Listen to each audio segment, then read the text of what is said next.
Hello, good day. So, ngayon naglalakad kami papuntang Lawa. Akala ko ang lapit lang. Ang bilis kong sumama. Ang bilis kong mag-oo nung niyaya niya ako. Pero ang layo pala. 2.5 kilometers. OMG.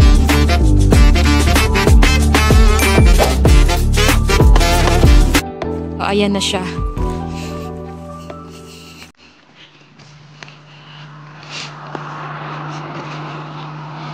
Tsaka ang daming fogs.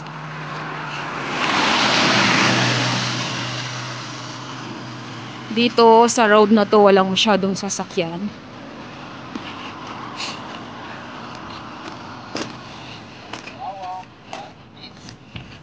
Tabing Lawa ang beach. What is the name of that road? Oymaranta. Beach? Really? So meaning a lot of people going here every summer. Oh, even me in the autumn. Slippery. Yan, pag hindi ka mag-iingat, madudulas ka dito. What? Madulas. Oo. Ito lang yung mahirap dito pag winter. Yung ibang daanan dito madulas. So, kailangan mong mag-ingat. Kailangan mong bagalan ng paglakad para hindi madulas. Tingnan nyo guys, oh. Ang daming fogs. Yan, halata naman sa video ko yung fogs, oh. Yan.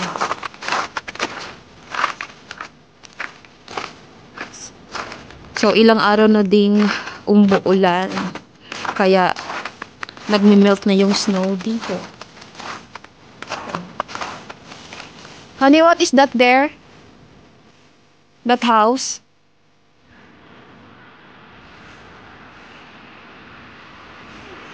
Oh, okay. Kung saan daw mag-change ng clothes. So, dito yung Lawa, yung beach nila. Tinatawag nilang beach. Tsaka ilang beses ko na rin nakita to sa mga videos na sinisend niya sa akin when I was in Philippines. Pero ngayon, hindi ka pwedeng mag-swimming sa ganitong klaseng panahon. Kasi,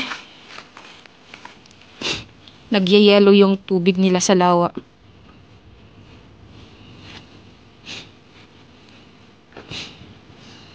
You used to swim here before so many times. So what is the meaning of that? Within Civis 1.5 meters.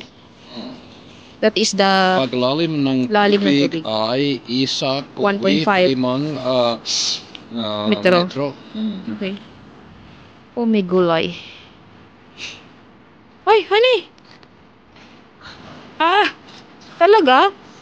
But don't go there because you didn't know that that is water already. You see the house? Yeah, exactly. From here, ice fishing. Ah, ice fishing. But this is dangerous if you fall down under this ice. The ice breaks. Of course. Because how many times Make na shower for you.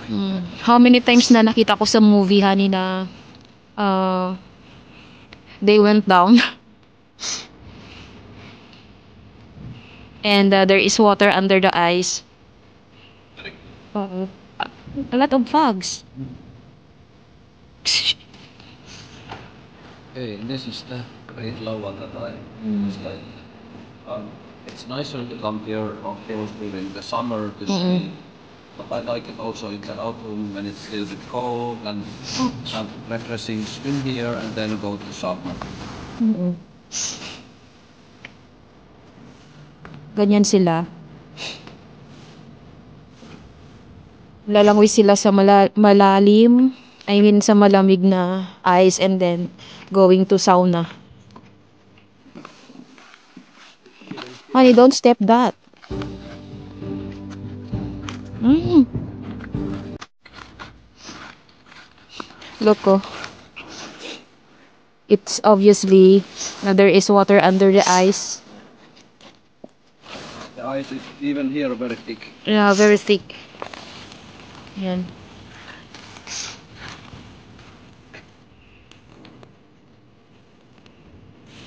When spring comes, then it Mm-mm. smells so much that you cannot go there. Start walking back. Back, yeah. Tsaka yung kamay ko, sobrang lamig na. Oh, tinanggal ko yung gloves ko kasi nagvi-video ako. Hindi ko siya matatouch yung aking video camera.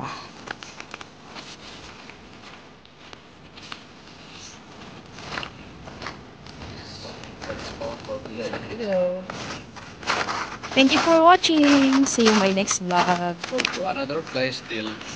Bye bye.